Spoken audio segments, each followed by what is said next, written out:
Rocket jumping is really difficult. Teaching it to new players is even more difficult.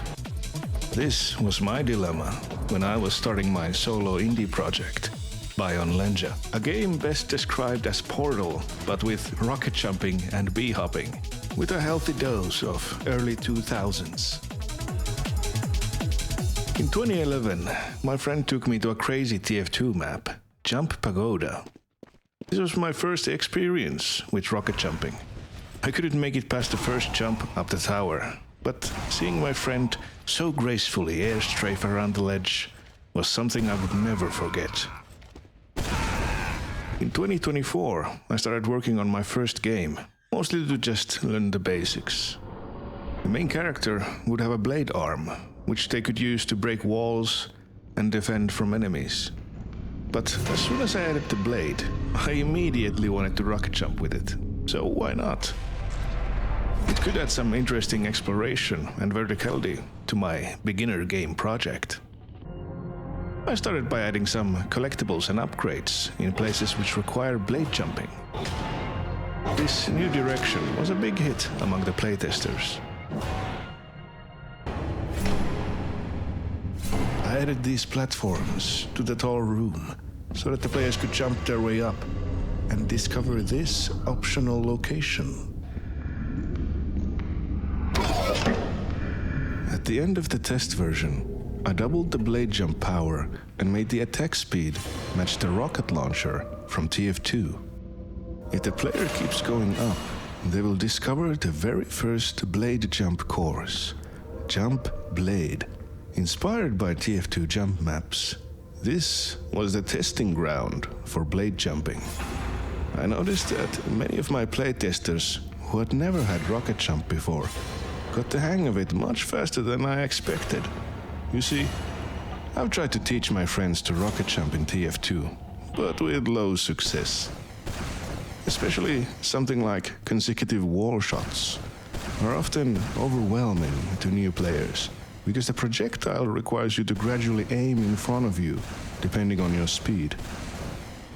It's also very easy to ruin all your momentum by not releasing the D key as you turn to shoot at the wall.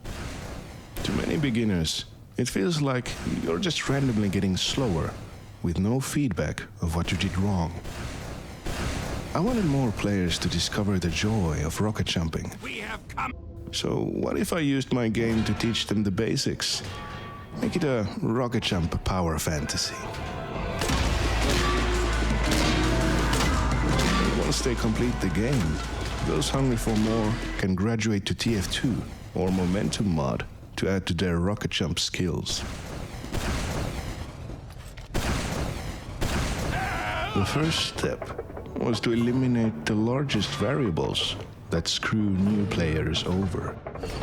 Instead of a projectile, the blade was a hit-scan melee attack. Consistent at any speed, this let the players focus on aiming the blade and learn how changing the angle could give you extra height or extra distance. The downside of removing the projectile is the loss of sync jumps, where you use precise timing to stack rockets together. I consider this a very niche technique, which is more suited for veterans rather than brand new players who don't even know what a pogo is. So for a new player experience, I believe the trade-off is worth it. Also, I wanted to have as few keybinds as possible, so I removed the need to crouch during rocket jumps, but you still had to jump at the right time to get the maximum height. Timing so that the jump and the melee attack happen as close as possible causes your blade to give more knockback. So you could squeeze extra height by getting really good at the timing. This is actually just how the physics work. This also happens in TF2. All I did was add this sound effect and a crosshair indicator when successfully performing a perfect jump. Air strafing is a huge topic on its own, and I'll have to make a dedicated video for it, as well as bee hopping. But all of this was a big hit. Playtesters loved blade jumping, so I kept adding more parkour areas into the game. Once players got good, This more aggressive form of rocket jumping was a sight to behold. Many playtesters would spend hours speedrunning Jump Blade. Feedback was of course crucial. I've been rocket jumping for a while, which made it difficult to put myself into the shoes of a complete noob. That meant I had to carefully watch other players as they learned, and most importantly, always consider their feedback. Sure, you know the game better than the players, but that doesn't make what the players experience any less valid. Even if a player suggests something nonsensical, there's always an underlying reason behind it. For example, many players suggested that it would be better if they could have a rear view mirror, or that the blade would hit directly behind them instead. I was very confused by that since I didn't have any issues seeing where I was going. I even tried the backwards blade for fun, and it was awful, since you couldn't see the wall you were aiming at. Once I watched more players play the game, I realized what the issue really was. They were flying butt first, completely blind, and missing every platform. Turning to look where you're going while rocket jumping was natural to me, but my playtesters didn't have that rocket jump experience.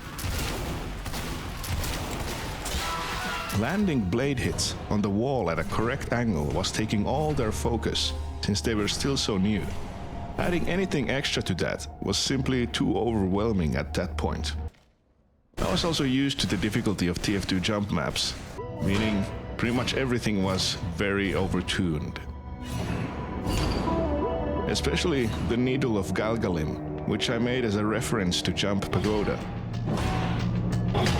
It has been heavily nerfed now, and every time I made it easier, I added one of these wading pool symbols as a little memorial.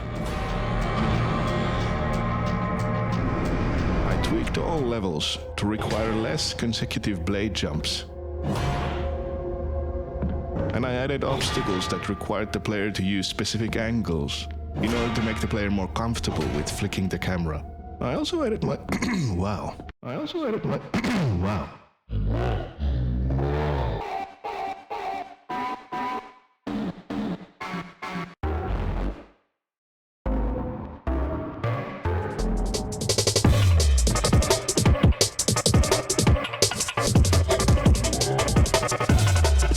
I also tried adding fossil handprints as little pop-up hints to tell the player to not fly backwards. Unfortunately, every player just ignored them, so they end up getting removed.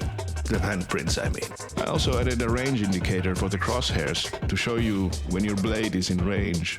Someone also requested for the mouse click to have a short buffer where you can click slightly earlier than when the blade is actually ready, but still have the attack go off. All of this ended up working. Players got used to whipping the camera around. They had open areas to practice in without pressure. And now, instead of taking 30 minutes to complete, this jump course only takes a couple of minutes for a new player. Another good piece of feedback was for the wind-up on the blade. Since it was melee, I made it match the 0.2 second delay on the melee swing in TF2.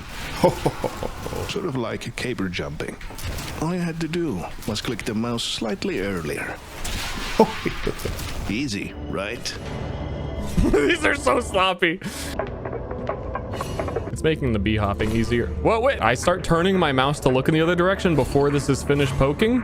So I'm poking bad. Ah! The slight wind-up seems to mess with TF2 players specifically. Eventually they got used to it, so I figured it was fine. Good. But after some time, I saw a comment on Reddit by another TF2 player who disliked the delay. That got me thinking about it again, and I decided that I might as well test removing the delay to see what it's like. On hindsight, it was definitely also one of the reasons why players preferred to not move their cameras much during blade jumping, since the delay made it risky. There was also someone saying that the blade didn't feel like it had enough impact. So it was time to overhaul the effects. Removing the wind-up made it feel even less impactful, but here's where the magic of sound design comes to play. What I did was add a tiny fake wind-up sound, which made all the difference. It's also important to make at least 3 variations for every sound. I wanted the sounds to feel raw and primal. As if the sound system itself cannot handle the blade. I'm a bit of a sample collector. I always try to incorporate famous samples, even in my sound effects. Let me know if you recognize any of these ones.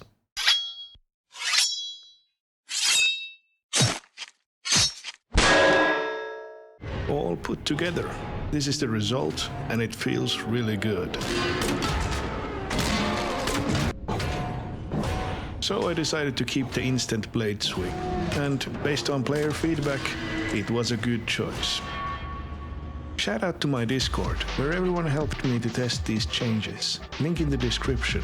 Lots of more playtests will be happening, and I want more feedback. If you're curious what the first version of the game looked like, take a look at my first devlog. Thanks for watching. Subscribe for more cool devlogs, and go buy the game if it seems up your alley. It's on Steam Early Access, precisely because player feedback is the most thing on Earth.